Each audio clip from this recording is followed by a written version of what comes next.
know what? We were talking all that shit. You need to make your next choice the best choice. You know what? You are ignorant. And don't be reckless eyeballing either. Don't you reckless eyeball me neither. Alrighty. So we are popping up on the player, the Charivari edition. Y'all already know. I hope we're gonna edit this. These don't get edited. But we should start it over. Why? Because I'm looking goofy. That's all a part of it. Okay. All that. Look, I have like 16 chins. This was not here before COVID. COVID just blew this shit all out. I understand. But 2 weeks ago, this dress was really tight, and right now it's not as tight as it was 2 weeks ago. So, winning. Anyway, I got a Chicago edition with me right now. Michael. Yes, ma'am. Give him your moniker. Which one? Your DJ moniker, nigga. Oh. I am Whyteout, like liquid paper, not White Owl. Spelled with a Y, not with an I. Very nice to meet y'all. So, how did you come up with that name? Well, basically, when I was looking for a DJ name, I took it from two things. The fact that I was the only white guy at all the disco parties I was going to, and I really liked a song called Blackout by Little Lewis at the time, so I flipped it. Gotcha. So, did you start off as like a fan and you grew into becoming a DJ, or were you always DJing? I wouldn't say I was a fan. I was a dancer because I love to dance. Yeah. And for me, it was just natural progression. Like, I know it makes me want to shake my ass, so it should make you want to shake your ass too. Well, let me apologize because I did miss your set today, but you know I'm at the mercy of somebody, so only thing I can do is apologize. You know, but I can catch you. But where can other people catch you? Do you have a SoundCloud or? Not really. I'm kind of a dinosaur. It took me a while to catch up on doing digital stuff at all, to be really honest. I think that's really admirable of you. It's so rare to find, you know, especially DJs who don't mind being vulnerable about their shit, about their path. So yeah, that's pretty admirable. I mean, I kind of, for a while, you know, I got married and my budget wasn't the same for like buying music and whatever, so it was a long time before I bought anything online digitally. And the thing is, though, I had been buying records already for 25 years, and I got enough stuff to play that nobody knows what it is, and they'll think it's new and it's from like 1993 or some shit. So. But that's the cool thing about music. Music literally never gets old. I know. It just doesn't. No, I won't say that. The ones that get beat to death. Yeah, those get old. Those are old. But and the problem is the people that don't really have any kind of a discerning ear. They can't make up their mind they like something until they've heard it 10,000 times. It's like a radio mentality. It's like you got to beat somebody over the head with it, and then finally they're like, "Oh, can you play that? I bet that Hey record? Motherfucker, we were playing that shit 3 years ago. Where were you?" Well, obviously they were someplace that they didn't hear it. Well, no, they heard it, and I guarantee when they initially heard it, they didn't like it. Help yourself. Here we have just some snacks, and back here we have brownies. Like a peanut butter or a chocolate chip? Those are chocolate, and then this has coconut on it. Ooh, that's what I want. And then we have some nuts and dried fruit, water, Red Bull. But yeah, no, I would say they did hear it, and they had to hear it, like I said, 10,000 times before they could figure out they liked it. The first 9,999 times they did not like it. Well, let me look at it from this standpoint.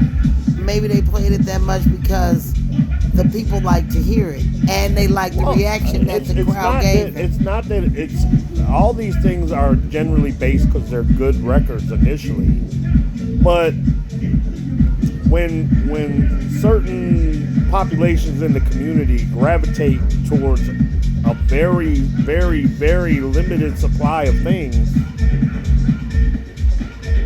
for me as a dancer and as a DJ, I get bored too fucking easy.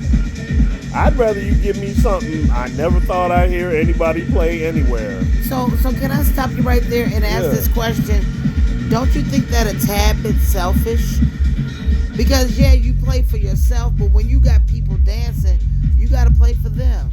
But so just what? because you get bored with it doesn't necessarily mean they're gonna get bored with it. You're entitled to think that, but I think if more DJs were a little more selfish instead of trying to rush to be famous, the education base would be much broader because they would have to listen to different stuff and figure out they like it faster.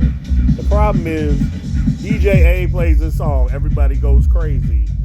Now DJ B wants to get up right on after him and play the same fucking song because everybody went crazy. So it's like a lazy mindset to me. They're all trying to be rush and be famous instead of doing something to make them stand out. You gotta. So tell me what would make them stand out. Be playing different. When Playing everybody differently from the guy that played before them, from the guy that played before them, from the guy that played before them. So are you talking a different style or different music? All of it. Okay. Genre, how you play, all of it. Like, reach out somewhere. Don't over compartmentalize yourself the way I only play deep African house. Yeah. Or yeah. That's me right now. I'm only playing Amapiano. Play. But what I guess what we're saying, or what Mike is saying is, the next DJ shouldn't come on after you and play the exact same thing. Never. So I get it. But I had to challenge you because one, I'm a sometimes dancer. Well, and two, I need the education because I'm still new to this. The funny thing for me though, unless I'm booked somewhere I really shouldn't be playing, that selfish mindset that I have has always worked for me. Oh well, shit, do you, boo? People dance and people are shocked when I play. Like today, I played Late in the Evening by Paul Simon. Who would play that in a fucking house music set? I would. Oh, Desi Magby. I would. And your girl Divinity was there losing her shit too. I know she. Hi, Terry. And that's what Divinity would do. This. So then. Oh, you killing me. As she slow rolls out the frame. So. Oh, she quick rolled as soon as I got off. No, I slow rolled out this frame after I did the Divinity. So let me ask you a question, and I ask every DJ this question. Okay. Under no circumstances can you punk out, but knowing you the way I do, I can say for certain that it's true. You will not punk out. Give me your 5 top Chicago DJs. House DJs. Why'd you have to say Chicago? Because that's just my motherfucking pop-up. Ugh.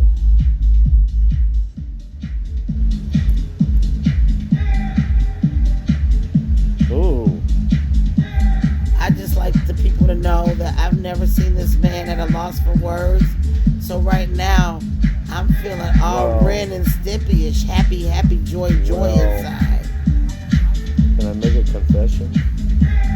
You can give me. I don't like most DJs. Not personally, but musically. Well, give me the top 5 you do. I don't know that I have 5. You gotta give me 5. Nobody has ever not given me 5. Okay, let me see. It Are could be you- anybody from Chicago. It could be anybody from Chicago. Okay. The DJ that played the best party I ever went to in my life. Little Lewis. Okay. That's one. That's one. I gotta think about this shit. Oh. Somebody else I came up playing with. Now, a lot of people don't view him in our genre anymore because he's kind of a little different, but I came up playing with Derek Carter, and that motherfucker is a beast. That's 2. I'll throw Mark Farina in there too. 3. Oh, I gotta say, Mark and Derek both. Technically, it's friggin' mind blowing sometimes. I've just sat and watched them and like, you could do that? But anyway, so what am I on? 3 or 4? Unos, 3? dos, tres.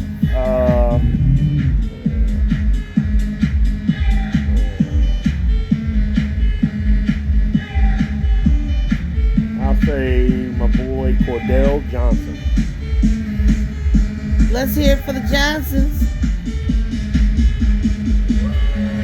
It didn't sound very good. Yeah, Cordell is it. Man, Cordell. Ooh, I like to watch Cordell play. Actually, you know what? That'll be 5. His partner, because JV be pulling some shit out his ass. JV is the guy that does excursions with Cordell. Oh, okay. I've seen the name. I've just never heard him play. Yeah. Man, I miss James the is from excursions Chicago, but he lived in New York for years, Okay. and he moved back to Chicago. And I think he was even going to like the Zanzibar and shit in Jersey. Damn. You know to see what? Tony Humphries play when Tony Humphries was playing. That was some shade.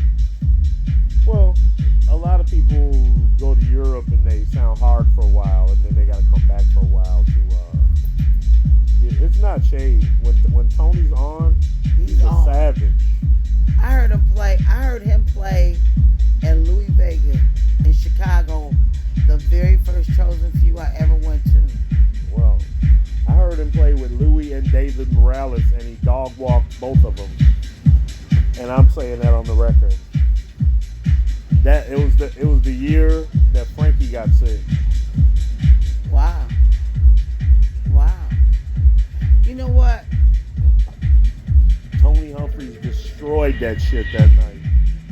That happened. It wasn't even funny. Wait, what? Listen. Not on that scale whatsoever, because we talking about Louis and Tony Humphries and who you say, David Morales? Yeah. But listen.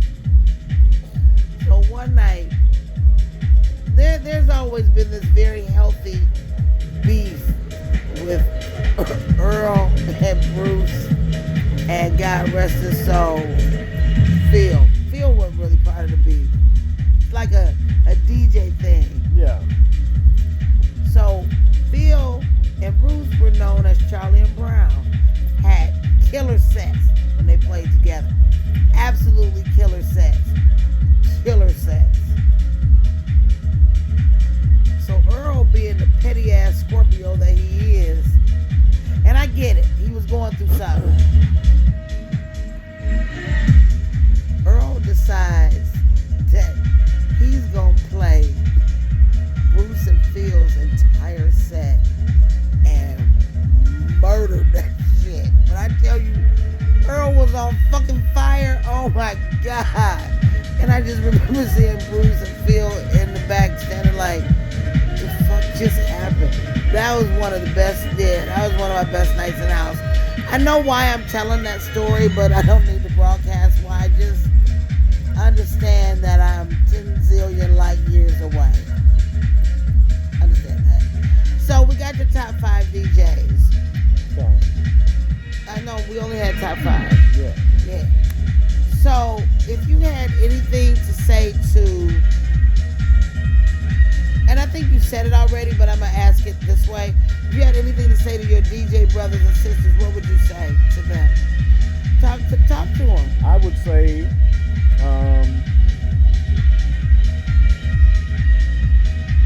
find your sound instead of looking for everybody else's.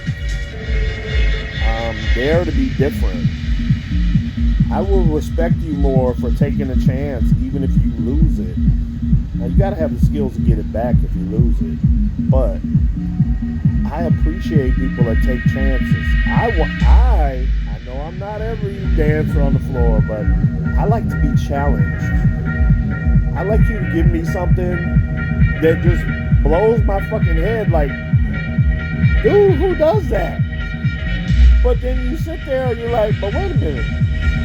This shit kind of nasty, and before you know it, you out there losing your shit.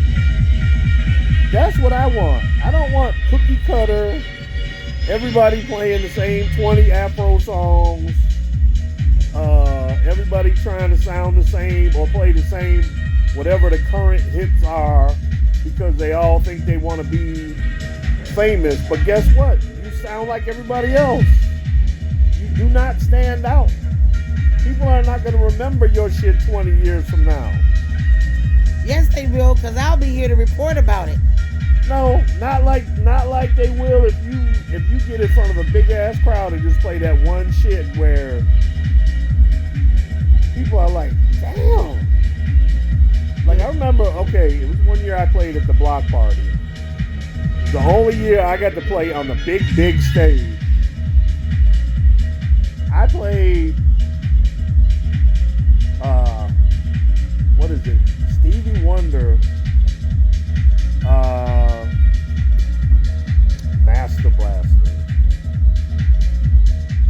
and people went fucking crazy. Doesn't that make you feel good? Yeah. Well, I think they were bonded with the lyrics too, because it was in July.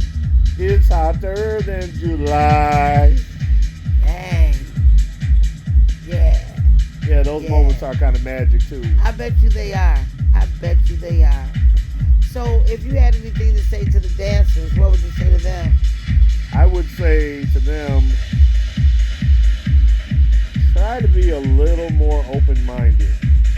And don't wait to hear something so many times before you decide you like it, because the people that are really progressive are tired of playing that shit already. There's always the hangers-on that want to just play and cater to the masses, and it's fine. People will, oh, you're supposed to play for the crowd. With me, I think this is the biggest message. Never trust a DJ that doesn't dance. Catch us in traffic.